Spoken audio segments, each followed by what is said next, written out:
Voilà. Si jamais il y a un problème avec la connexion, quelque chose avec Facebook, ne vous en faites pas. Nous sommes en train d'enregistrer. Nous allons vous poster tout de suite le message après. Alors, nous vous accueillons dans le beau nom de notre Seigneur et Sauveur Jésus-Christ. Et nous vous saluons tous. Encore une fois, restons concentrés et remettons ce moment entre les mains de notre Dieu. Prions ensemble. Grand Dieu des cieux, permets que nous puissions recevoir de toi tous les conseils dont nous avons besoin afin de tenir bon. Nous voulons tenir bon, nous voulons courir, nous voulons mener le bon combat de la foi. Permets que ton esprit nous guide et nous assiste afin que nous ne soyons pas perturbés, afin que nous ne puissions pas perdre le focus. Nous te le demandons, Père, au nom de Jésus-Christ, notre Sauveur. Amen. Donc, c'est une suite logique. Il y a 2 semaines de cela, nous avons parlé de la foi. Nous avons parlé de cette dame qui était malade pendant 12 ans et qui a dit: si je touche seulement les pans de sa robe, je serai guéri. Alors aujourd'hui, nous allons toucher vraiment la question de faire naufrage quant à la foi. La Bible parle de faire naufrage, mais vous savez qu'il y a un enseignement qu'une fois sauvé, c'est terminé. C'est impossible de perdre notre salut. Cet enseignement, on sait que Calvin est bien des évangélistes ou beaucoup de dénominations, c'est vraiment leur cheval de bataille. Encore une fois, nous prions simplement que Dieu nous éclaire afin que nous puissions comprendre les avertissements qui sont dans les Écritures. Dans Jean chapitre 17, Jésus a fait une prière que nous savons tous, la prière sacerdotale, et il a insisté auprès du Père en faveur de ses disciples qui sont restés dans le monde alors que lui, il quittait ce monde. Oui, il a parlé de l'unité, mais il a parlé du monde aussi. Et lorsque Jésus parle du monde, il parle de l'esprit du monde. Et il est conscient, il ne veut pas que pour ceux-là dont il a passé du temps pour les préparer et ceux qui vont écouter la parole de Dieu à travers eux, que personne ne puisse se perdre. Mais soulignons quand même qu'il y a un qui est perdu, qui a choisi de se perdre et dont il a été identifié comme étant le fils de la perdition, Judas. Alors, dans ce monde injuste, les chrétiens sont comme des brebis au milieu des loups. Ça, c'est la parole sortie de la bouche de Jésus-Christ. Je vous envoie comme des brebis au milieu des loups. Cela veut dire que le chrétien, tout en étant en Christ, tout en étant sous la protection du Dieu Tout-Puissant, mais Jésus enseigne que le chrétien est constamment en danger. Des chrétiens peuvent faire naufrage pour ce qui est de leur foi, s'ils ne demeurent pas constamment vigilants face aux dangers que ce monde représente. Bien entendu, quand on dit ce monde, c'est vraiment l'esprit de la rébellion qui règne dans ce monde. Jésus reconnaissait que ses disciples allaient devoir vivre dans ce monde pendant un temps. Jean chapitre 17, verset 11 jusqu'au verset 16. D'ailleurs, il y a un chant que nous chantons où nous faisons allusion aux dangers, les dangers que nous courons, les dangers qui nous entourent dans le monde présent. Donc, les enfants de Dieu, alors qu'ils sont mis à part, hors d'eux, il y a des dangers permanents qui entourent les enfants de Dieu.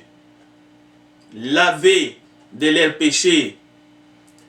C'est pour cela que les chrétiens doivent donc veiller constamment à certaines pratiques et ils doivent aussi veiller sur leurs pensées courantes parce qu'il y a un système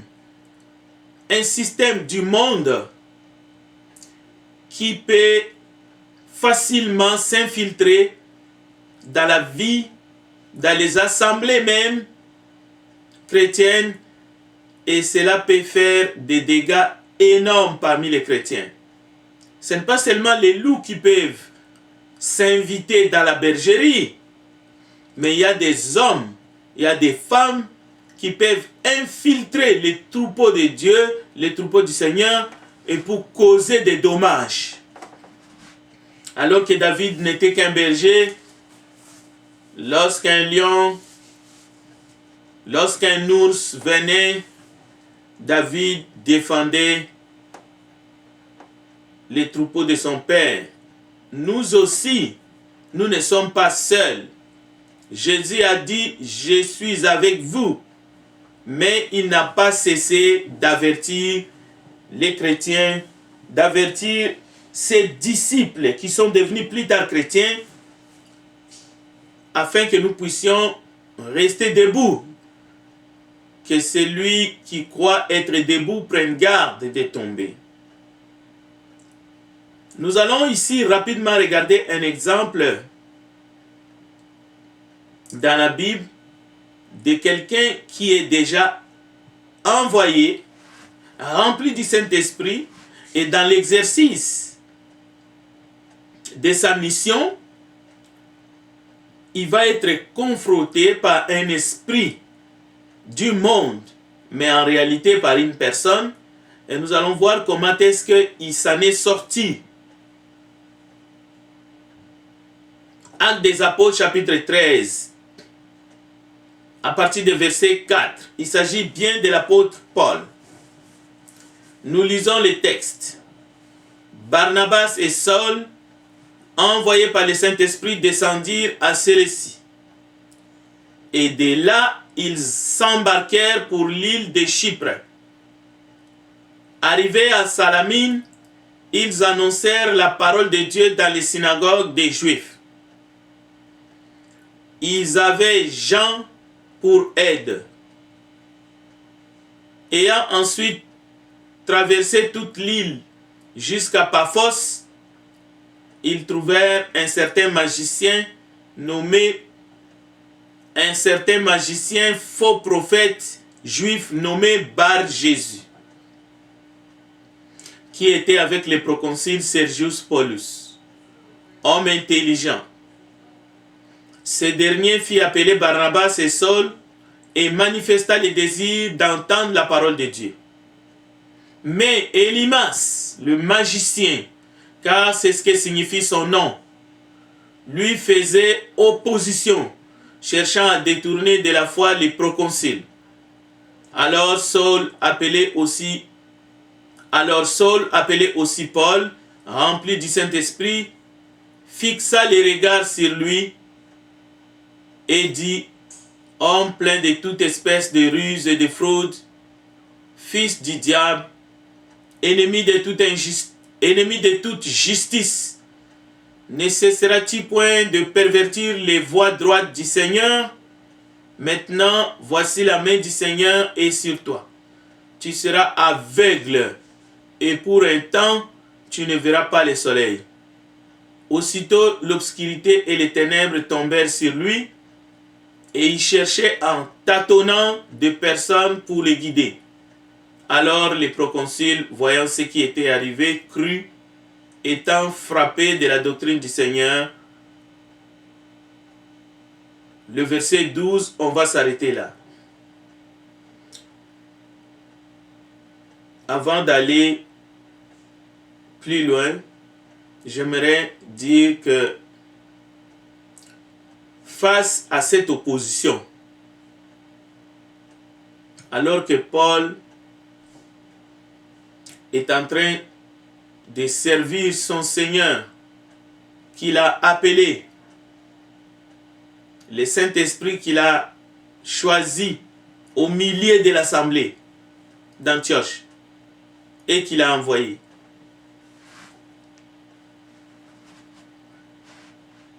Le découragement peut avoir de nombreuses causes. L'une des plus courantes, c'est l'opposition.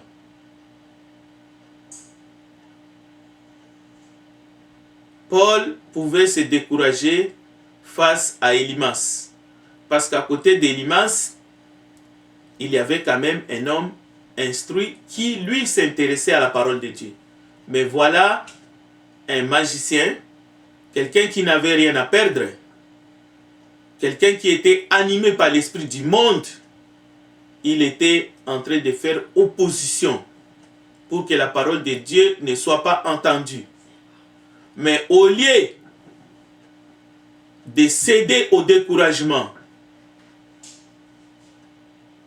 la réaction de Saul ne se fait pas attendre. Il a réagi vivement. Mais nous pouvons aussi tomber dans le découragement parce que notre santé n'est pas au beau fixe.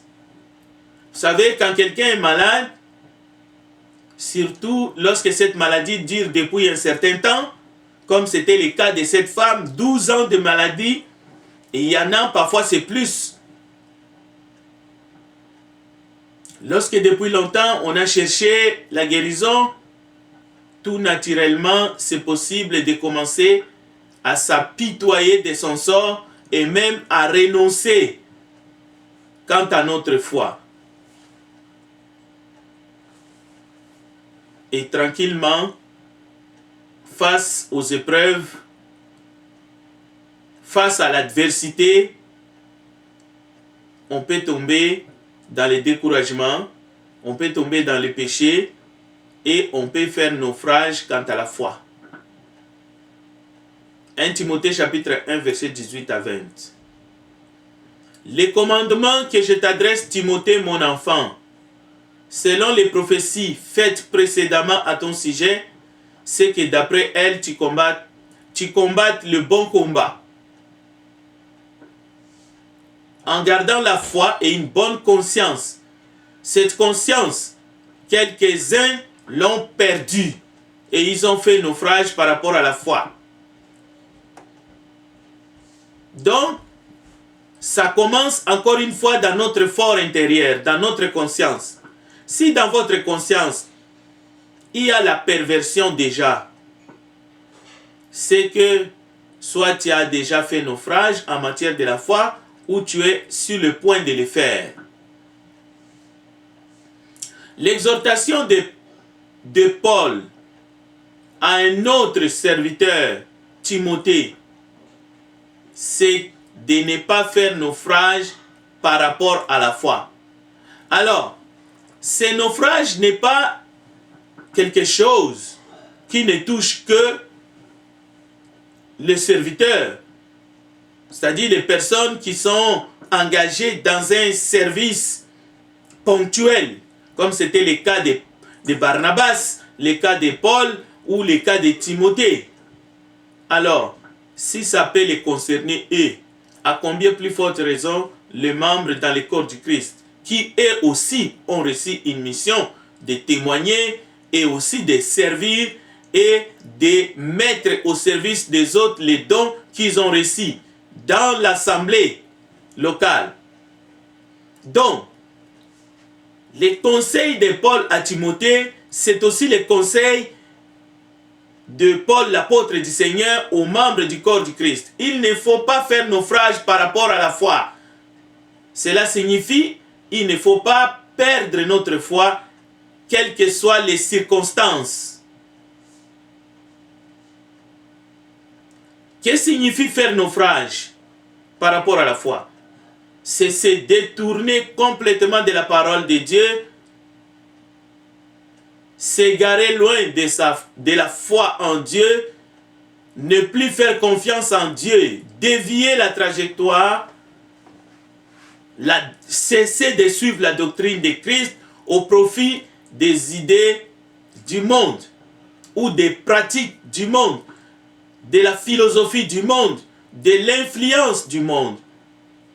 C'est la perte d'un bateau ou d'un navire. C'est un désastre spirituel, une ruine morale complète ou partielle. Donc, c'est quelque chose qui peut toucher chaque enfant de Dieu, né de nouveau, homme ou femme, jeune ou vieux. On peut perdre ses repères, on peut cesser de suivre la parole de Dieu comme étant notre boussole, et c'est là pour plusieurs raisons. Par amour pour les siècles présents ou tout simplement par complaisance. La Bible nous demande de faire attention, c'est-à-dire de veiller, de ne pas céder aux injonctions, de ne pas se laisser en compagnie des moqueurs, de ne pas s'arrêter sur le banc des impies. Voilà comment nous pouvons résister afin de ne pas faire naufrage quant à notre foi. Il faut garder la foi et une bonne conscience. Cette conscience, quelques-uns l'ont perdue. Et parce qu'ils ont perdu cette bonne conscience, ils ont fait naufrage par rapport à la foi.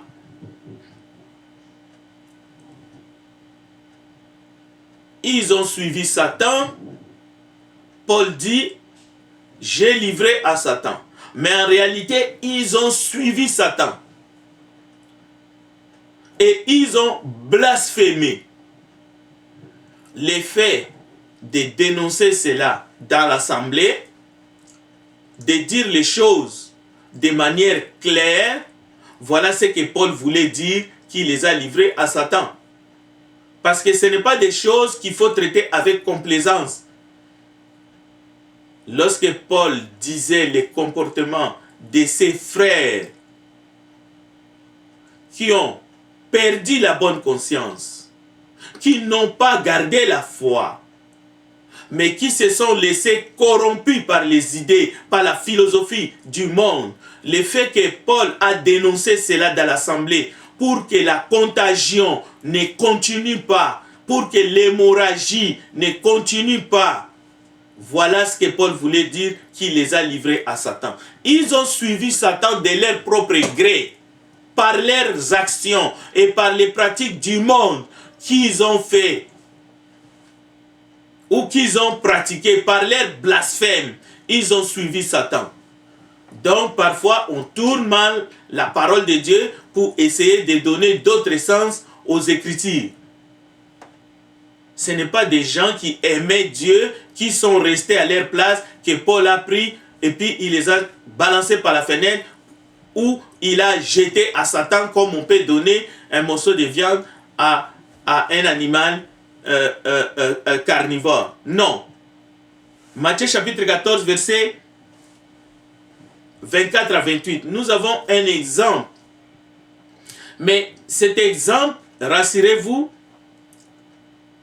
Pierre, l'apôtre du Seigneur, n'avait pas fait naufrage quant à sa foi. Non. Bon, on peut voir que face à l'épreuve, non pas seulement qu'on peut perdre courage, mais on peut commencer à douter, à perdre confiance au Seigneur qui est notre secours, qui est celui qui nous garde, qui est celui qui a toute puissance pour nous sauver face à l'épreuve et qui est capable de sauver nos âmes en fait. C'est ce qui est arrivé à Pierre lorsque lui-même il a dit au Seigneur, Seigneur, si c'est toi, ordonne que j'aille vers toi sur les eaux. L'initiative est venue de Pierre. Matthieu chapitre 14, verset 28. Le Seigneur lui dit, viens. Pierre sortit de la barque et marcha sur les eaux pour aller vers Jésus. Mais voyant que le vent était fort, il eut peur. Et comme il commençait à s'enfoncer, il cria, Seigneur, sauve-moi. Aussitôt Jésus étendit la main, le saisit et lui dit, homme de peu de foi, pourquoi as-tu douté? Donc,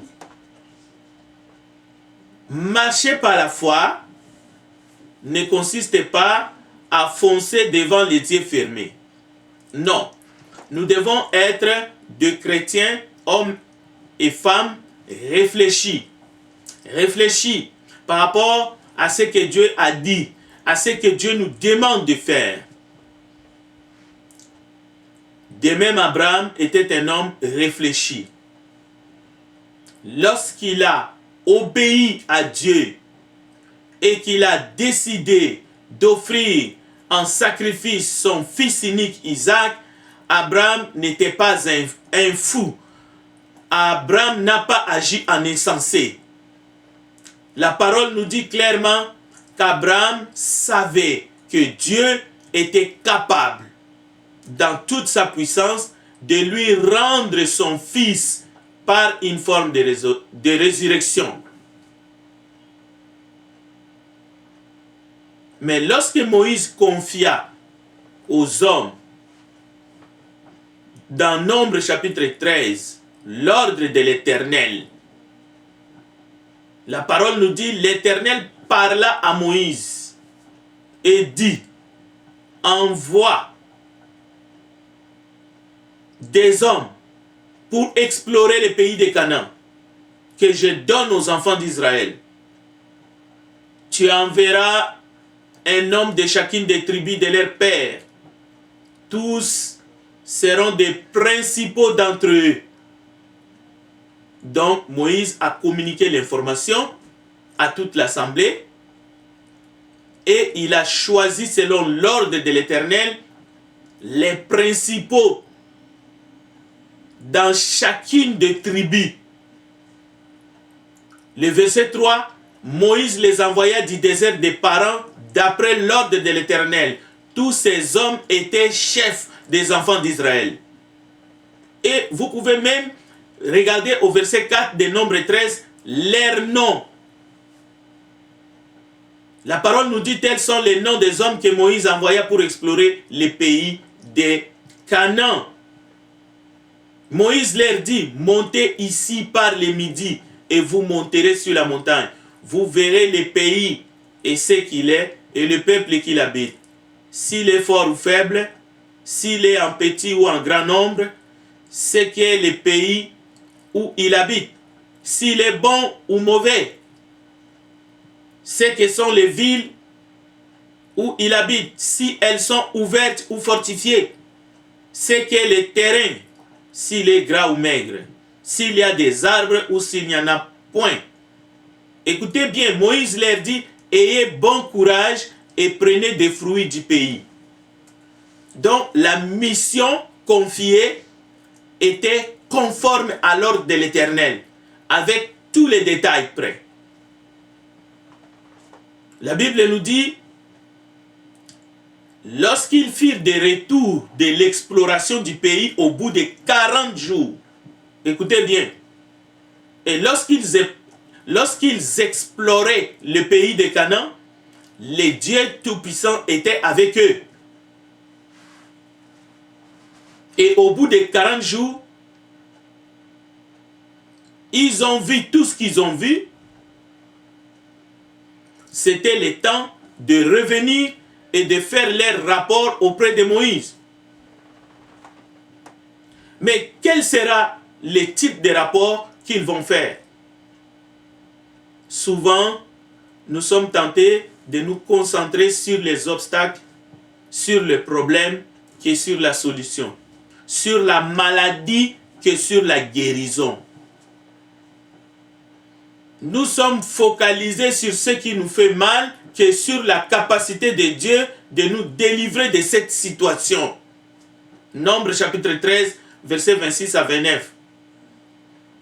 À leur arrivée, ils se rendirent auprès de Moïse et d'Aaron et de toute l'assemblée des enfants d'Israël à Kadès, dans le désert des Parans. ils leur firent un rapport ainsi qu'à toute l'assemblée et ils leur montrèrent les fruits du pays. Donc, à leur retour, ils ne sont pas seulement devant Moïse et Aaron, ils sont devant toute l'assemblée comme Moïse aussi. Moïse leur avait parlé devant toute l'assemblée. Voici ce qu'ils racontèrent à Moïse. Nous sommes allés dans les pays où tu nous as envoyés. À la vérité, c'est un pays où coule le lait et le miel. Et en voici les fruits. Mais le peuple qui habite ces pays est puissant. Les villes sont fortifiées, très grandes. Nous y avons vu des enfants d'Anak.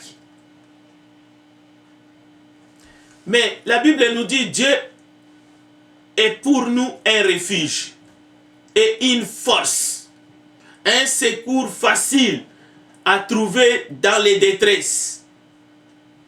C'est pourquoi nous ne craindrons pas, même si la terre change et même si les montagnes chancellent et tombent au cœur de la vaste mer, même si les eaux sont turbulentes et écument, même si les montagnes oscillent à cause de son tumulte, Dieu est pour nous un refuge et une force, un secours facile à trouver durant les détresses.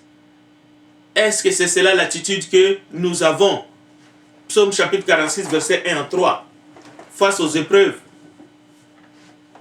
La foi de quelqu'un peut faire naufrage à cause, oui, des épreuves. Parce que nous nous focalisons sur le problème. Comme les 12 espions. Nous verrons la suite tout à l'heure. Mais la foi de quelqu'un peut faire naufrage aussi à cause des mauvaises influences des autres personnalités. Dans la famille, dans l'assemblée des saints, mais aussi les mauvaises influences des gens de ce monde. Comme nous avons vu le cas d'Élymas avec Paul. Vous savez, lorsqu'un navire comme le Titanic, dans la mer, il y a des icebergs. Et nous avons aussi aujourd'hui des icebergs humains dans ce monde. Et même dans des congrégations. Des icebergs capables même de faire un gros trou dans la coque d'un navire. Alors les chrétiens risquent aussi de se heurter avec certains, avec des collègues de travail qui sont des véritables icebergs. Des compagnons de service, des faux frères qui sont en réalité des icebergs, capables de provoquer ainsi le naufrage par rapport à la foi de leurs frères, de leurs semblables ou de leurs concitoyens. Votre propre foi, votre philosophie, votre façon de voir, de concevoir, de penser, votre conscience cautérisée par le mal peut faire des dégâts énormes autour de vous. Nous devons en être conscients. Comme enfants de Dieu, nous sommes capables d'influencer en bien ou en mal les autres. Jude fait allusion à certains qui se sont introduits dans la congrégation chrétienne et qui s'efforcent de changer la faveur imméritée de notre Dieu en prétexte d'inconduite. Jude, serviteur de Dieu, les compare à des écueils dans vos banquets d'amour. Ce sont des gens qui murmurent, qui se plaignent du sort qui leur est fait dans la vie, marchant selon leurs propres désirs, et leur bouche exprime des choses pompeuses, tandis qu'ils admirent des personnalités en vue de leur propre profit. Jude, verset 3, verset 4, et vous pouvez lire jusqu'au verset 16. Et même Pierre en parle au chapitre 2 de sa deuxième lettre, 2 Pierre chapitre 2. Et c'est pour cela que les Écritures ne fait que démasquer ce genre de comportement pour que ces personnes ne puissent pas contaminer toute la congrégation.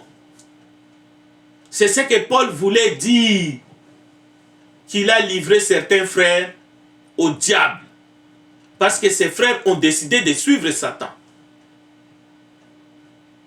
Cependant, si quelqu'un rejette la vérité, si quelqu'un rejette la parole de Dieu, tout en se plaignant constamment, en cherchant à couvrir son apostasie, en essayant de détourner quelques-uns, en essayant d'admirer les gens, une telle personne est loin de la vérité et court sa propre perte. Et d'ailleurs, provoquer le naufrage de quelqu'un d'autre par rapport à sa foi, c'est comparable à se heurter justement à ces écueils. Donc, la parole nous dit, nous devons faire attention, nous devons veiller sur notre conduite. Chacun doit veiller sur sa foi pour ne pas faire naufrage. Nous devons marcher même sur les eaux en allant vers Jésus, mais sans faire naufrage. Cela veut dire quoi? Cela veut dire que Pierre devrait regarder droit vers le Christ et ne pas regarder le vent et tenir bon. Il n'allait pas crier « Seigneur, je m'enfonce ». Donc, ayons confiance, ayons foi en lui et persévérons dans la foi, pratiquons notre foi selon les Écritures et non selon des conseils tonitruants. Sinon, nous allons sûrement faire naufrage par rapport à la foi. Cela veut dire que nous allons perdre notre foi. Nous allons nous détourner complètement de la parole de Dieu et nous allons nous égarer loin de la foi. Nous pouvons faire naufrage volontairement. C'est ça la ruine la plus complète et la plus totale. C'est toujours volontairement qu'on fait naufrage. Ce n'est pas par un accident. Oui, l'accident peut venir, mais nous choisissons de faire naufrage. C'est pour cela qu'il est dit que celui qui se croit, que celui qui croit être debout, prenne garde de tomber.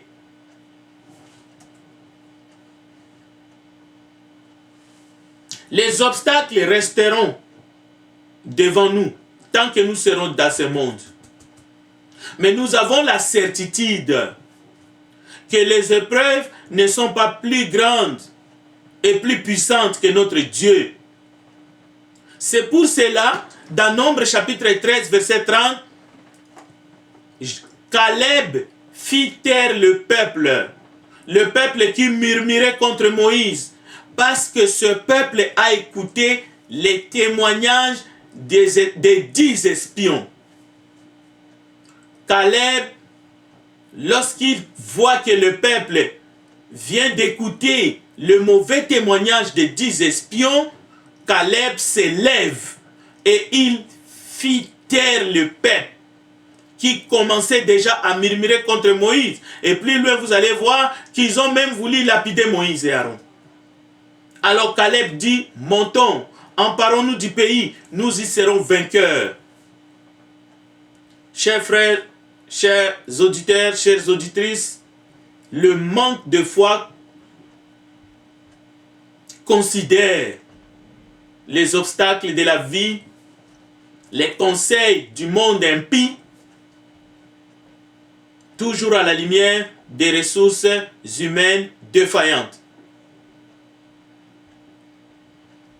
Ces espions ont dit, nous ne pouvons pas monter contre ce peuple, car il est plus fort que nous. Ils ont mis Dieu de côté, mais complètement. Ils décrièrent devant les enfants d'Israël les pays qu'ils avaient explorés. Il dit, le pays que nous venons, que nous avons parcouru pour l'explorer, est un pays qui dévore ses habitants. Tous ceux que nous y avons vus sont des hommes d'une haute taille. Et nous y avons vu des géants, enfants d'Anak, de la race des géants. Nous y étions à nos yeux et aux leurs comme des sauterelles. Voilà le manque de foi qui conduit à des réactions toujours négatives. Contraire à ce que Dieu a dit. Parce que Dieu avait dit qu'il allait garder son peuple. Mais écoutez les rapports de ces espions. Et dans Nombres chapitre 14, verset 1, toute l'assemblée écouta ces 10 espions de malheur. Toute l'assemblée éleva la voix et poussa des cris, et le peuple pleura pendant la nuit. Donc toute la nuit, le peuple n'a fait que pleurer. Comme maintenant, il n'y a que de pleurs de l'est à l'ouest et du nord aussi dans ce monde. Comme si Dieu était mort. La Bible dit, tous les enfants d'Israël murmurèrent contre Moïse et Aaron, et toute l'assemblée leur dit, que ne sommes-nous morts dans les pays d'Égypte, ou que ne sommes-nous morts dans ces déserts? Pourquoi l'Éternel nous fait-il aller dans ces pays où nous tomberons par l'épée, où nos femmes et nos petits-enfants deviendront une proie? Ne vaut-il pas mieux pour nous retourner en Égypte? Et ils se dirent l'un à l'autre, nommons un chef et retournons en Égypte. Voilà ce qui se passe à peu près dans notre siècle présent, où Dieu est relégué dans les oubliettes, où les gens ne jurent que par la science. Le manque de foi, c'est une rébellion contre Dieu. Nombre chapitre 14, versets 5 à 12. Moïse et Aaron tombèrent sur leurs visages en présence de toute l'assemblée réunie des enfants d'Israël. Et parmi ceux qui avaient exploré le pays, Josué, fils de Nun, et Caleb, fils de Jephuné, déchirèrent leurs vêtements et parlèrent ainsi à toute l'assemblée des enfants d'Israël.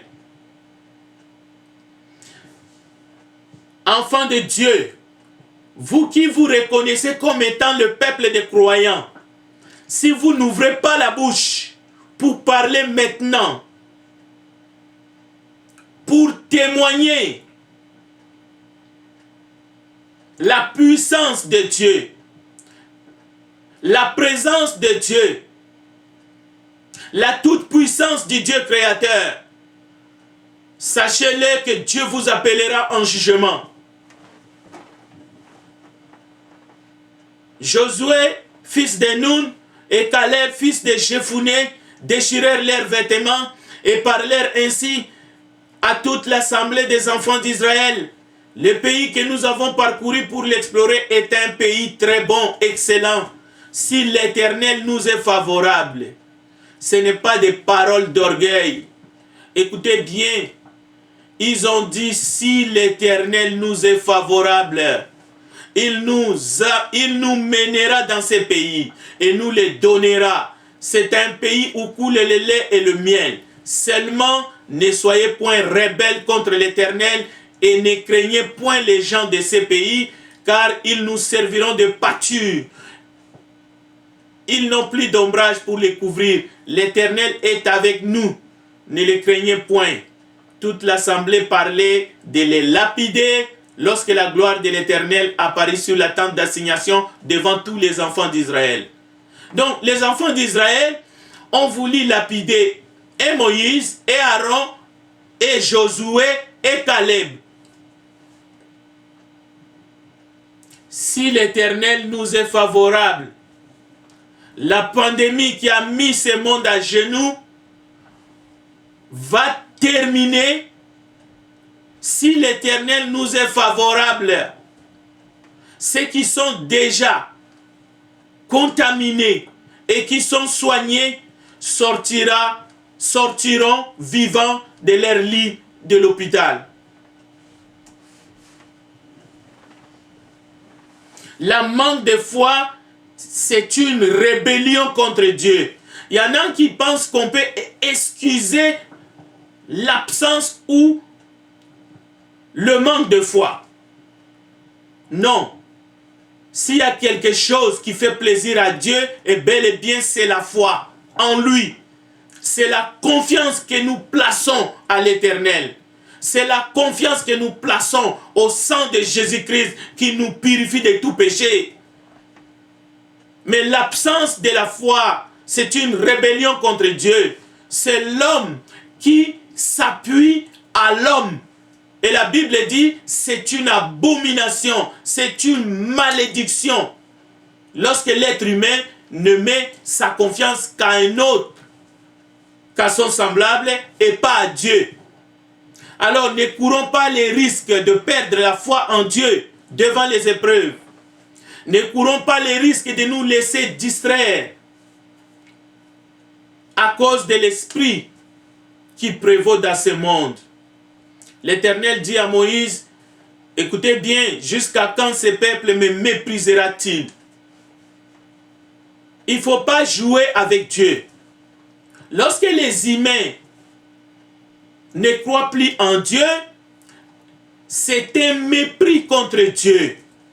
Et Dieu, comme il a dit à Moïse, jusqu'à quand ce peuple me méprisera-t-il? Jusqu'à quand ne croira-t-il pas en moi, malgré tous les prodiges que j'ai faits au milieu de lui?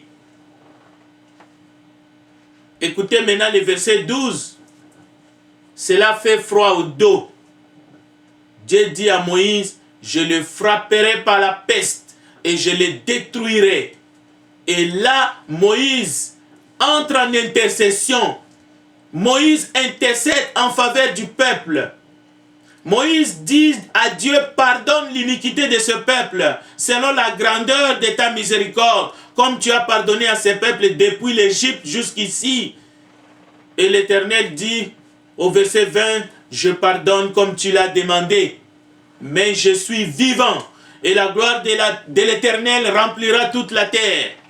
Tous ceux qui ont vu ma gloire et les prodiges que j'ai faits en Égypte et dans le désert, qui m'ont tenté déjà 10 fois et qui n'ont point écouté ma voix, tous ceux-là ne verront point le pays que j'ai juré à leur père de leur donner. Tous ceux qui m'ont méprisé ne les verront point. Et parce que mon serviteur Caleb a été animé d'un autre esprit et qu'il a pleinement suivi ma voie, je les ferai entrer dans le pays où il est allé et ses descendants les posséderont.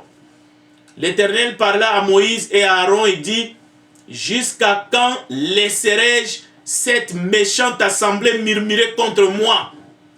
J'ai entendu le murmure des enfants d'Israël qui murmuraient contre moi. Dis-leur, je suis vivant, dit l'Éternel, je vous ferai ainsi que vous avez parlé à mes oreilles. Chers amis, ce n'est pas des blagues. Si vous êtes croyant, montrez votre foi, même à travers vos paroles, mais aussi à travers vos actes.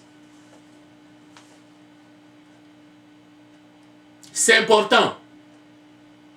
La mort n'est pas une fin en soi. Même s'il faut mourir dans la chair, mais mourir dans la foi. Parce que la Bible dit, heureux ceux qui meurent dans le Seigneur. Cela veut dire, heureux ceux qui meurent dans la foi en Jésus-Christ. Ceci doit être clair, définitivement. Donc, il ne faut pas jouer ces mauvais jeux, les jeux du malin, qui veut ronger notre foi. Tantôt vous croyez, tantôt vous ne croyez plus, tantôt vous doutez, tantôt vous êtes parmi les gens de la foi, tantôt vous pensez comme les gens du monde. Non, la Bible dit, c'est un piège. Si vous êtes membre de l'église du Dieu vivant, alors marchez par la foi. Ne vous laissez pas distraire d'aucune manière. Parce que ceux-là, parmi ceux-là qui nous ont précédés, la Bible dit, quelques-uns ont fait naufrage quant à la foi. Alors tenez bon, prenez courage, fortifions-nous, ayons les regards fixés vers celui qui nous a parlé. Et la Bible dit, lui, il est fidèle, il garde ses promesses. La Bible dit, l'Éternel a les regards.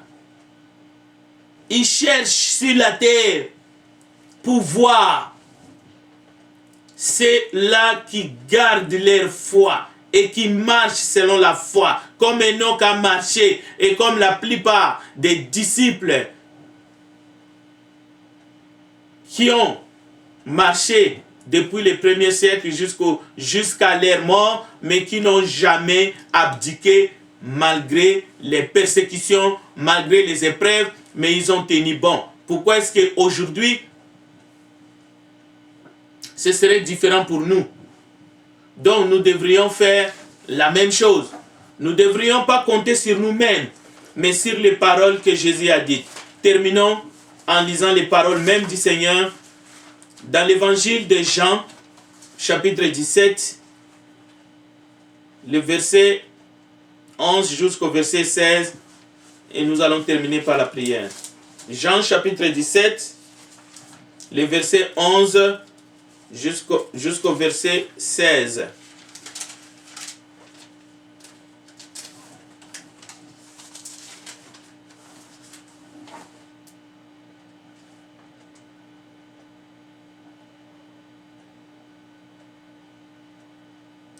Je ne suis plus dans le monde, et ils sont dans le monde. Je vais à toi, Père Saint.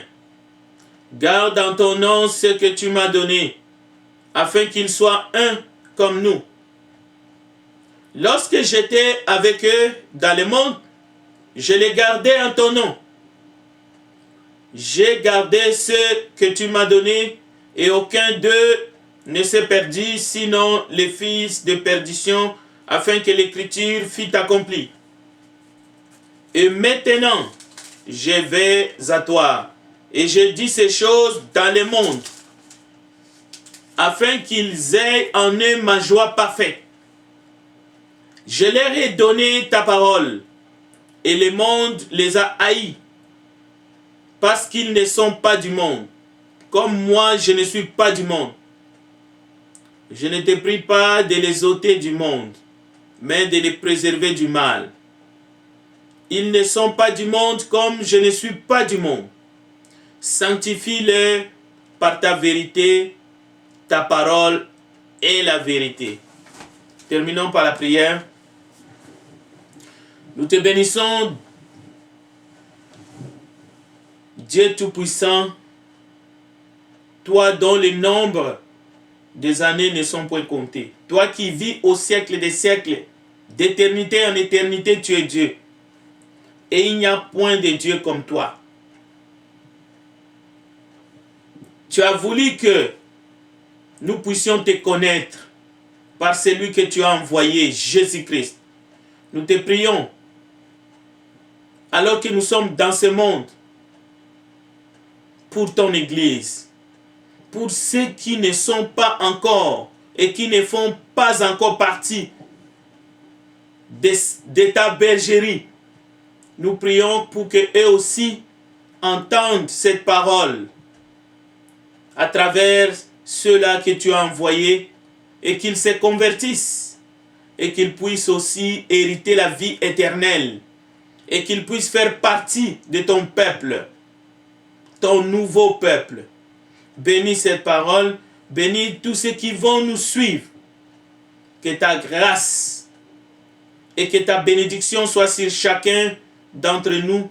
Au nom de Jésus-Christ, nous avons ainsi prié. Amen. Que Dieu vous bénisse.